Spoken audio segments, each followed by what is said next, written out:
আপনি কি জানেন প্রভু জগন্নাথ দেব কেন কাঁঠাল চুরি করেছিলেন?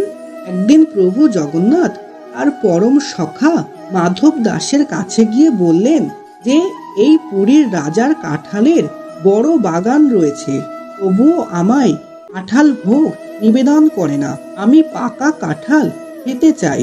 চলো আমরা আজকে রাজার বাগান থেকে কাঁঠাল চুরি করি, কারণ চুরি করে খাওয়ার মজাই অন্যরকম। তাই সখা মাধব দাস ও জগন্নাথ লুকিয়ে রাজার বাগানে ঢুকলেন। প্রভু জগন্নাথ মাধব দাসকে বললেন, আমি নিচে রয়েছি, তুমি গাছ থেকে বড় কাঁঠাল তুলে নিচে ফেলো, আমি ধরে নেব। যখনই মাধব দাস ওপর থেকে কাঁঠাল নিচে ফেললেন, তখনই রাজার বাগানের পাহারাদারেরা চলে আসে। আর প্রভু জগন্নাথ দেব সেই সময় তৎক্ষণাৎ অদৃশ্য হয়ে গেলেন। এবং তখন পাহারাদারেরা মাধব দাসকে রাজার কাছে নিয়ে গেলেন। এবং তখন মাধব দাস রাজাকে জগন্নাথ দেবের কাঁঠাল চুরির সমস্ত ঘটনা খুলে বললেন।